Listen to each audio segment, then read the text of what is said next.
Welcome back dear friends. આજે આપણે ધોરણ 7માં વિષય વિજ્ઞાનમાં નવા અભ્યાસક્રમ મુજબ સેમેસ્ટર 2માં પાઠ 9 ગતિ અને સમય તેમાં સ્વાધ્યાયનું સંપૂર્ણ સોલ્યુશન જોવાના છે.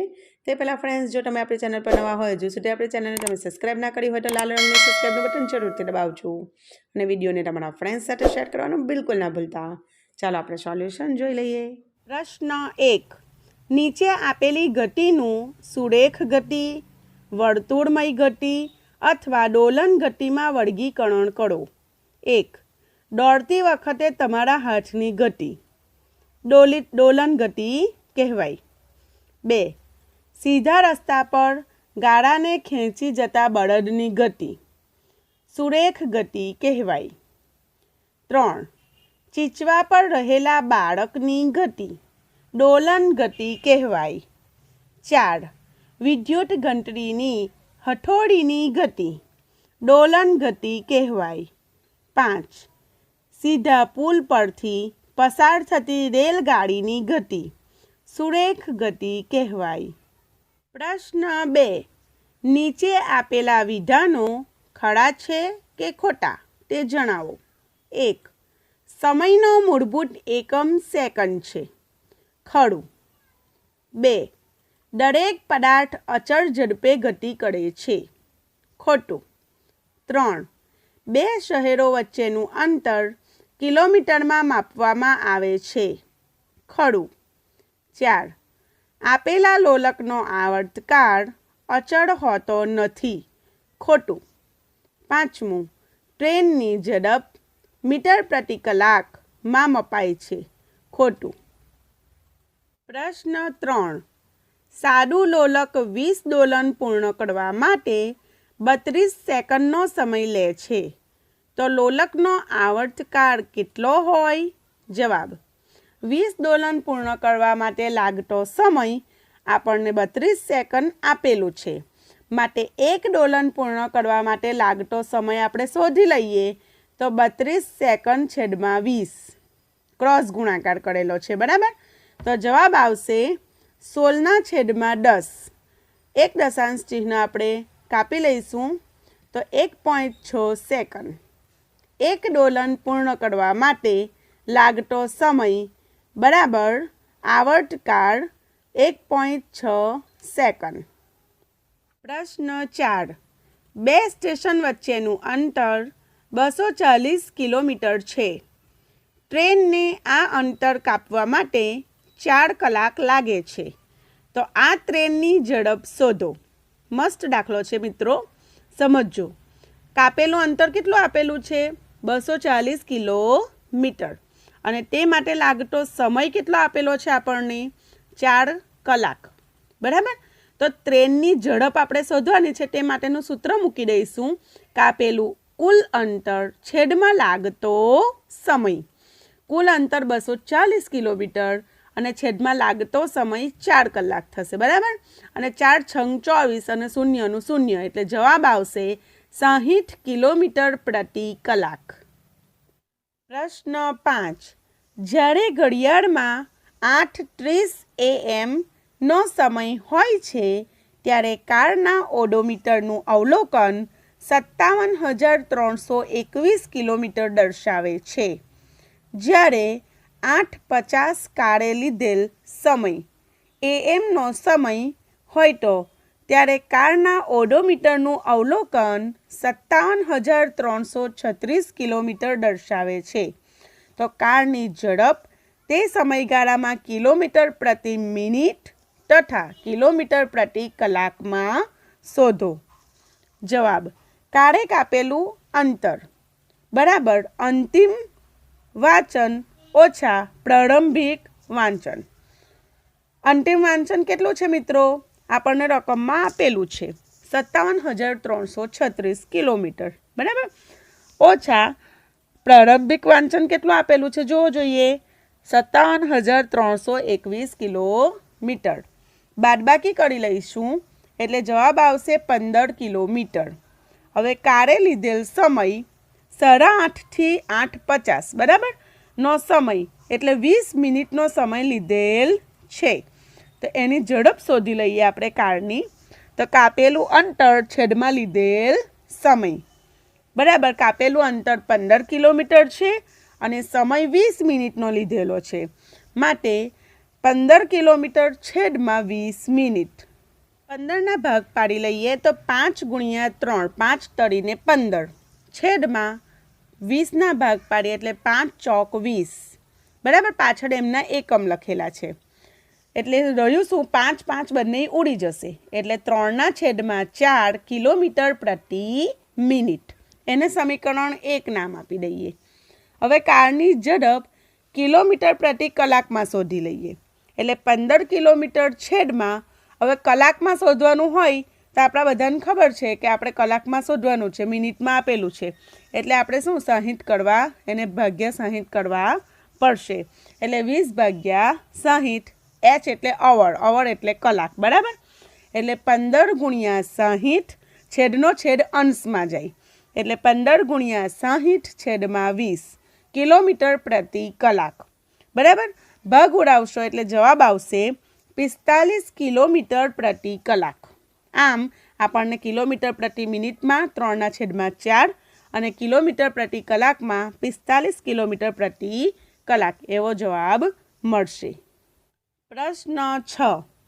સલમા સાયકલ પર તેના ઘરથી શાળાએ 15 મિનિટમાં પહોંચે છે.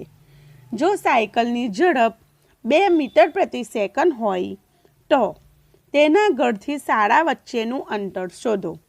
વિદ્યાર્થી મિત્રો, આ બધા દાખલા ટાઈપના પ્રશ્નો છે. બરાબર, દાખલા ગણતા હોય ને એ રીતે છે એટલે તમે એને લખીને તૈયાર કરજો. અને અગત્યના પ્રશ્નો છે.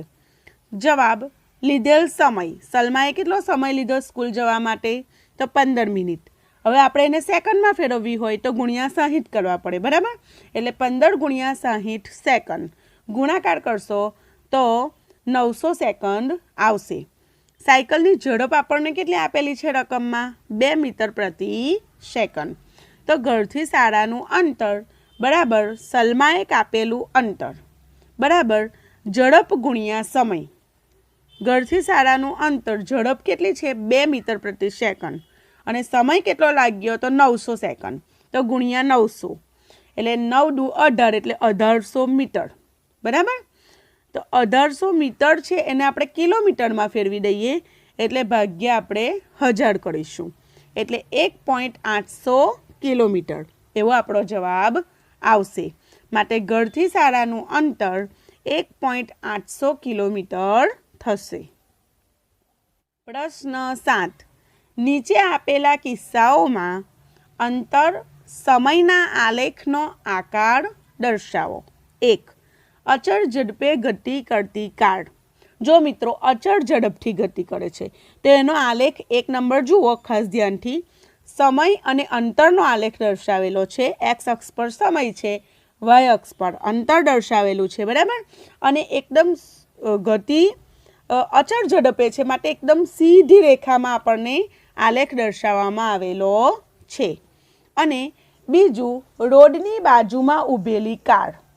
હવે રોડની બાજુમાં ઊભેલી કાર છે એનો જુઓ 2 નંબર પર, તો અંતર અને સમયનો જ આલેખ છે. પણ સમય એક્સ અક્ષ પર છે, અંતર વાય અક્ષ પર છે અને રોડની બાજુમાં ઊભેલી કાર છે તો એનું એકદમ સીધું જુઓ, એનો સમય વધતો જાય છે પણ અંતર બદલાતું નથી, એનું એ જ રહે છે કેમ કે તો ઊભી છે, ગતિમાં નથી. માટે એનો આલેખ આ રીતે આપણે દોરી શકીએ. તમે પેન્સિલથી અને ફૂટપટ્ટીની મદદથી સરસ મજાનો આલેખ દોરજો. પ્રશ્ન 8. નીચે આપેલા સંબંધો પૈકી કયો સંબંધ સાચો છે? એ.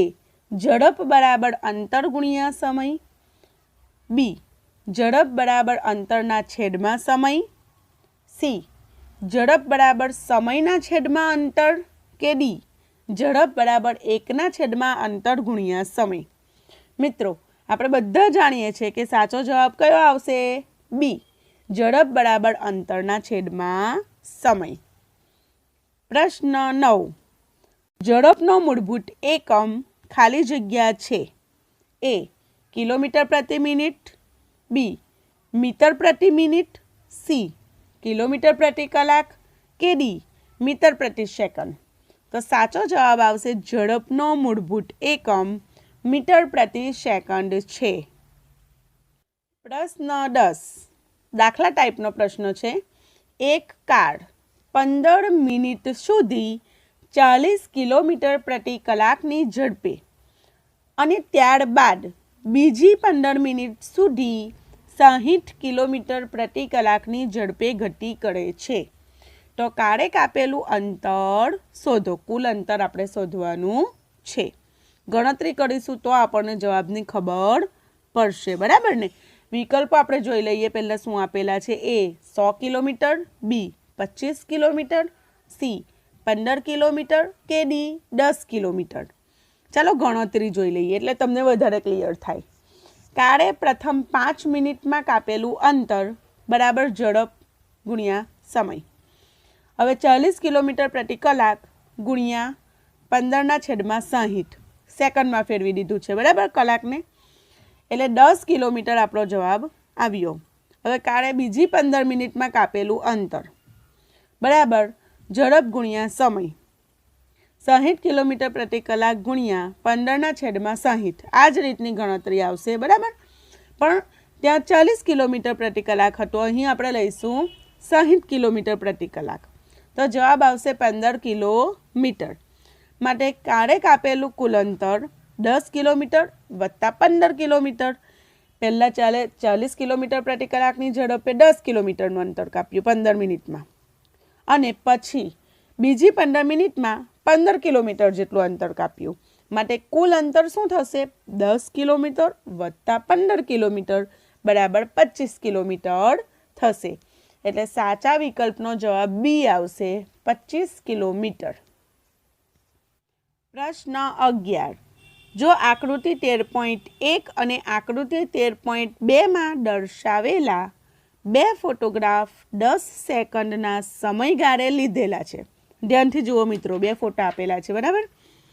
જો 100 મીટરના અંતરને 1 સેન્ટીમીટર વડે આ ફોટોગ્રાફમાં દર્શાવવામાં આવે તો વાદળી રંગની કારની ઝડપ શોધો. બંને ચિત્રોમાં તમે વાદળી રંગની કાર જુઓ, એનું સ્થાન પણ બદલાય છે, બરાબર, ગતિમાં છે માટે. જવાબ આકૃતિ 13.1 અને 13.2માં જોતા વાદળી કારનું બે ફોટોગ્રાફમાં અંતર માપતા 1 સેન્ટીમીટર છે. વળી આપણને રકમમાં આપેલું છે કે 100 મીટરના અંતરને 1 સેન્ટીમીટર વડે ફોટોગ્રાફમાં દર્શાવવામાં આવેલું છે. માટે આપણે લઈશું 1 સેન્ટીમીટર બરાબર 100 મીટર સ્કેલ માપ છે. માટે વાદળી કારે કાપેલું અંતર બરાબર 100 મીટર થશે. હવે બે ફોટોગ્રાફ 10 સેકન્ડના સમયગાળે લીધેલા છે. વાદળી કારે 10 સેકન્ડમાં કાપેલું અંતર બરાબર 100 મીટર. વાદળી કાર 1 સેકન્ડમાં કાપેલું અંતર આપણે શોધીએ તો 100 મીટરના છેદમાં 10 સેકન્ડ બરાબર 0 ઉડી જશે એટલે 10 મીટર પ્રતિ સેકન્ડ. માટે આપણે વાદળી કારની ઝડપ જો લખવી હોય તો લખી શકીએ કે વાદળી કારની ઝડપ બરાબર 10 મીટર પ્રતિ સેકન્ડ. ફ્રેન્ડ્સ, આ ચેપ્ટરમાં મોટાભાગના પ્રશ્નો દાખલા ટાઈપના છે, માટે એને તમે લખીને અને સમજીને તૈયાર કરજો. જો તમને વિડીયો ગમ્યું હોય તો વિડીયોને લાઈક કરજો અને તમારા ફ્રેન્ડ્સ સાથે એને વધુને વધુ શેર કરજો. અને હા, આ ચેનલને જો હજુ સુધી તમે સબસ્ક્રાઈબ ના કરી હોય તો સબસ્ક્રાઈબ કરી લેજો. સબસ્ક્રાઈબ કરવું બિલકુલ ફ્રીમાં છે. Thank you. ફરી મળીશું. આવજો.